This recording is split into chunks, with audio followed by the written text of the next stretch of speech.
raised in an Orthodox community around the beginning of the 20th century, Simka Rabinowitz wants what all women want, the right to determine the course of her own life and to find her own adventure. To that end, for her generation, one of the great adventures would have been vaudeville. Bright lights, music, excitement. Didn't exactly fit with the tradition she was raised in, but it was the adventure that she sought. Hi, this is Mike Champagne, and this is Story Break. Every 3 weeks, we bring you a new story for your entertainment, your enjoyment, and your relaxation. Today's story is a bit of an experiment. It's the beginning of two related stories. The first story, Simka, is Simka's journey. The second story, in 3 weeks, will be her daughter's story. Eddie Sinclair is a woman who seeks her particular adventure, her perfect life, and in her own way. I hope you enjoy Simka, today's story, and I hope that you'll subscribe to our channel, that you'll press like, and that you'll join us in the future for other stories. And now, for your entertainment, your enjoyment, and your relaxation, Simka.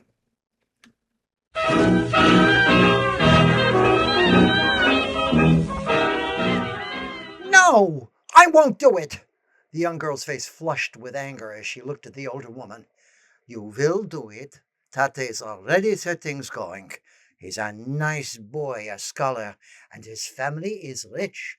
I'm not marrying him. I know Josef Birnbaum. He's a stick with payas. His face is all pimples. I don't care if he had all the money in the world. I'm going on the stage. I'm gonna sing. 9 children, and this one. Shame. Worse than all the others. A disgrace. The older woman was half talking to herself. You will get married and live a decent life. You want to ruin us? Shame us to the community? Singing. No decent girl would do such a thing. Tate sings. Why can't I? Your father is a cantor. He sings in temple. Why do all the men get to do everything? Decent women. Keep kosher. Raise children. Look at your sisters. Rakela just had her 3rd child already. I don't want to be decent. I'm 17. I'm not going to live like Rakela.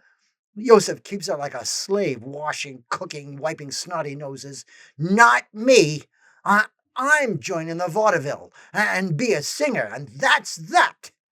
The older woman finally stopped pleading. I will show you that's that. She grabbed the girl by the hair and dragged her to the little bedroom she shared with another sister. Ow, let go, you're hurting me. Simka fought as much as she could, but her mother was stronger and more determined. She threw the girl through the door, closed and locked it. Immediately, Simka began to pound on the door. Stay in there till Tate comes home. We'll see that's that.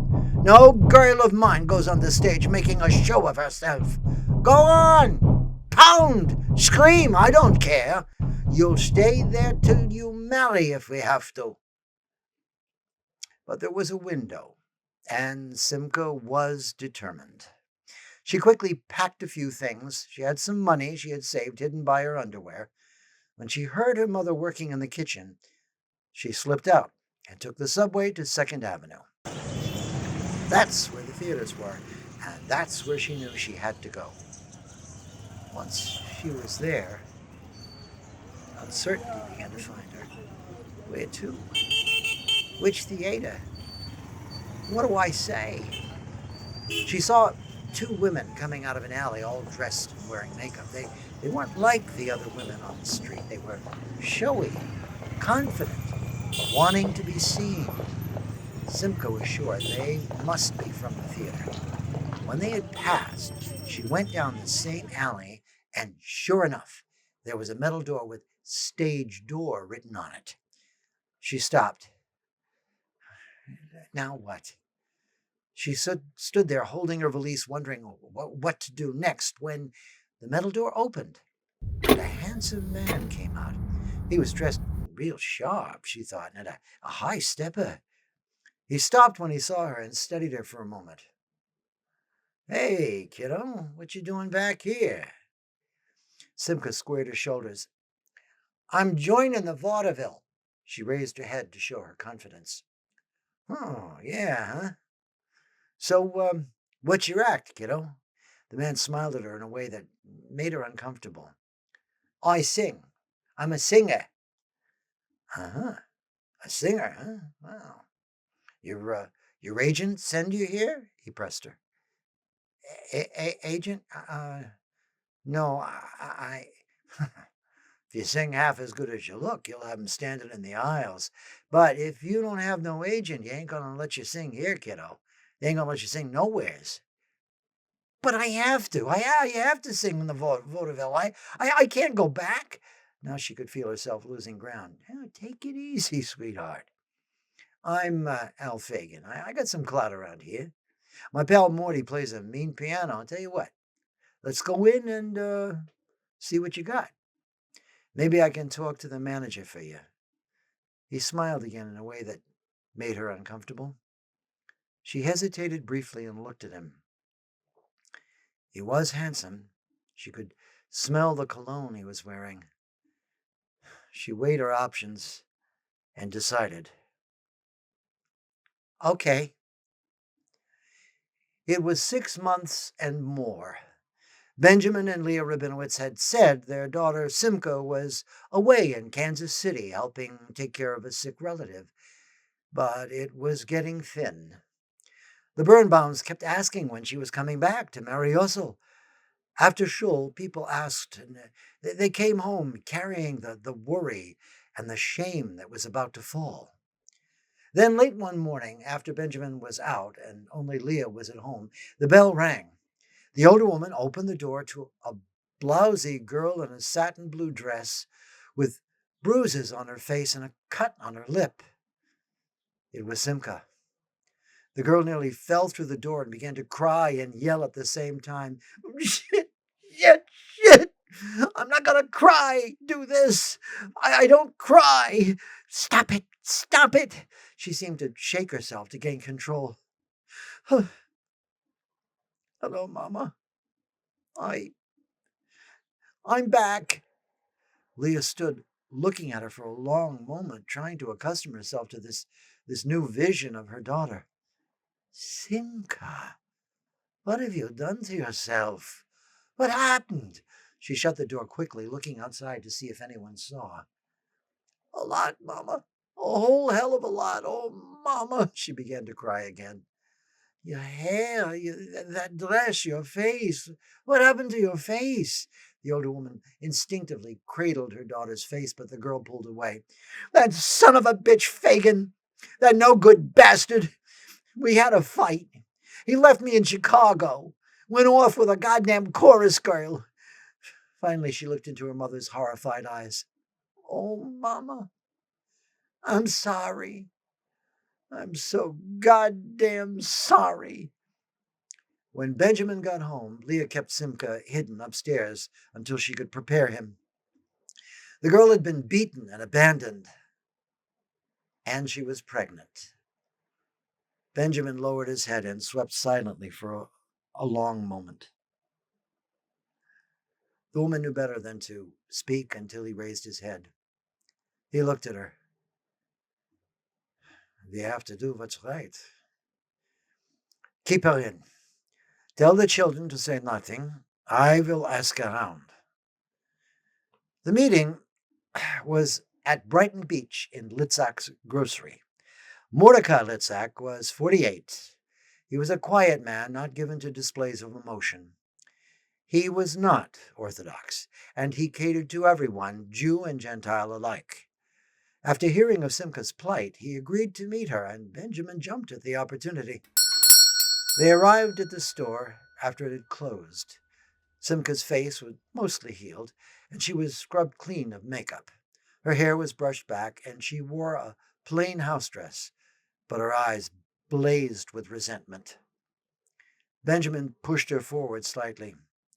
This is Simka. Mordecai looked at her with surprise. Oh, a beauty. A lovely girl. I guess he told you I ain't no prize. Her tone was sullen. Look on me. You think I'm such a prize? He talked right to her instead of to Benjamin. Simka dropped her eyes, knowing that she had little choice here. You're, you're okay. I'm ugly and fat, and I'm too old for you. But I'm tired of being alone. I want a wife. I know about the baby. Simka turned to look at her father accusingly. It don't matter. To get a wife like you and the baby too, I'm lucky. Here is not so bad. I have a good business. I can give you a good life. Upstairs is the house, nice enough. You could make it better. I ain't going to be nobody's slave, she fired back at him. I don't want one. I want a partner in the store, in my life, equal. Here is not so close to kosher, all that. You can help with the store, the customers? He looked right at her.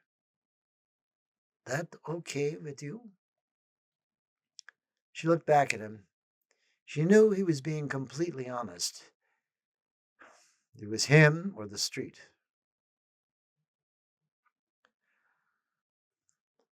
Okay.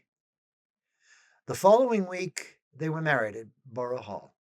7 months later, Simka delivered a little girl. They called her Edna, but Simka hated that name and called her Eddie.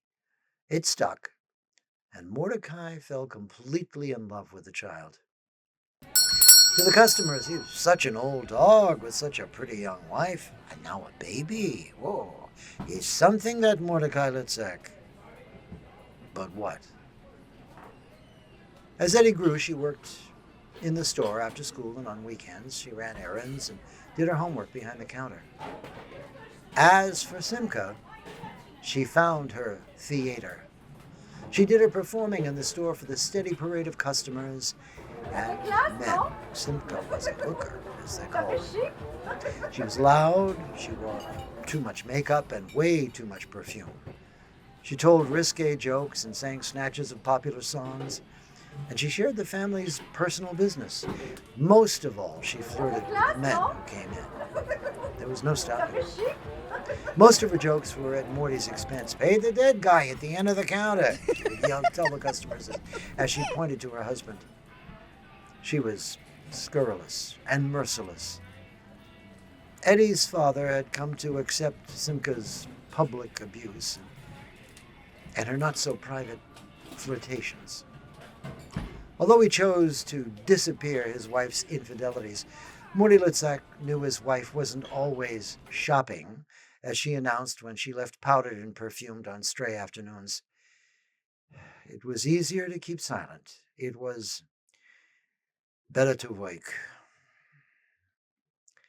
Not everything works out like you plan, Kitzler. You gotta roll with it, he was fond of saying with a sigh. Even when she was too young to understand the dynamic between adults, Eddie knew her father was weak. She knew Simka was doing something wrong. One summer afternoon, when she was 10, Simka had left to go shopping. Eddie pretended to deliver an order for Mrs. Schultz. She dropped the order behind the shop and followed Simka. She watched her mother toddling down along the sidewalk in high heels that clicked as she walked. She was jiggling out of a dress that was 2 sizes too small. All along the way, Eddie saw men saying things that she couldn't quite hear. Simka would smile and hold herself a little higher as she jiggled onward. Eddie hung back in doorways as she followed her to the bus stop. Simka boarded the bus in the front, and as the bus started to pull away, Eddie did something she'd seen her dad always do for fun. She hopped on the rear fender and held on. It wasn't fun. Eddie nearly fell off as the bus picked up speed and rounded the corner. She held on long enough for her fingers to go numb, desperately grasping the bracing rails around the rear windows. Finally, through the window, she saw Simka rise from the seat and head to the front to debark. Eddie jumped from the fender, and as the bus slowed to a stop, she fell on one knee, giving herself a painful scrape, but Eddie didn't flinch or stop. She hid behind a mailbox as Simka flounced down the street to a barroom where she entered. It was called the Rendezvous. Eddie didn't know what it meant. She read it phonetically as Rendezvous. Through a dusty window, she saw the long bar harboring a few men hunched over glasses. The smell of stale beer floated out through the front door. Way back, Eddie could just make out Simka's shoes tucked into a booth, her painted toenails the only testament to her identity. With his back to Eddie sat a sharp-dressed man she had seen several times in the store. They stayed in the Rendezvous for what seemed to be hours. Then they both got up to leave. Eddie ducked into the candy store next door as they left. She followed them for another 2 blocks. When they entered a building with a columned doorway, on the entrance, the name Xanadu Arms was chiseled into the stone. The doorway was flanked by 2 potted palms that were slowly dying in the city heat. Eddie crept closer to the door. She caught sight of the man as the elevator door swung shut. Eddie moved quickly into the small lobby and watched as the elevator dial stopped at floor 3. "Can I help you?" Eddie jumped as she heard the desk clerk's voice. "Huh? Can I help you, young lady?" The youngish man at the desk was staring down at her. Eddie didn't know what to say. "Are you here to see someone?" "Oh, say, that's a bad scrape you've got there, young lady. You're bleeding." Eddie looked down and saw the ugly, oozing wound she had made when she jumped from the bus. It was beginning to hurt. "Well, you come on over here before you bleed over the carpet." The man had a kind voice, and something in his manner made Eddie trust him enough to approach the desk. "You sit down here on the chair, and let's see if I can find something for that knee." The man quickly returned with a wet washcloth, some iodine, and band-aids. "Is it all right if I take a look? I promise not to be forward, even though you are a beautiful young lady." "Oh, okay." Eddie felt suddenly shy around the man, even though Morty and Simka had told her not to talk to anyone she didn't know, especially men. She was in uncertain territory. She was confused. Her leg was beginning to throb. The man cleaned the wound with a wet cloth and found that it wasn't too deep. "Oh, this isn't so bad. Now, this is sting, so you hang on." He applied the iodine, and the sharp bite of it made tears come to Eddie's eyes. Though she didn't cry out, the tears rolled down her cheeks. She bit her lip. "Almost done. The sting means it's working." "Was that guy your father, sweetie?" "Huh?" Eddie was still holding on from the iodine. "The man in the elevator. Is he your dad?" "No." "Uh-huh. Oh, now here come the band-aids. Oh, no, this won't hurt. And the lady, do you know her?" "My mother." The man applied the band-aids and threw away the wrappers in the trash can behind the desk. "There you go. All done. Now, you keep that clean and dry, and you'll be fine." The man looked at her for a long moment and turned to the desk. You'd better go home now, young lady. No point in hanging around here. You go home. I'll tell your mother you dropped by, okay?" "No, I mean, don't tell her you saw me, okay?" "Okay. You got it, sweetie." He turned to look at her again. This time his eyes were right on hers and seemed to talk all by themselves. "Now you go home. This is no place for you." Eddie left without another word. The man's eyes had told her more than she wanted to know. She walked all the way back to the store. When she entered, her father was busy behind the counter refilling the cold case containers. He stopped for a moment when she came in and then continued after quickly noticing her knee. "So, Mrs. Schultz, she kept you a while, huh?" "Uh-huh. She likes to talk." "I see. What happened to your leg?" I fell. It's just a scrape." Eddie fell back into the routine of the store. As her father worked on the cold case, she swept the floor and wiped down the counters. It was soothing to fall into the ritual of the place. Better to wake. Eddie had just returned from the end of the world, and she had watched Simka drop off the edge.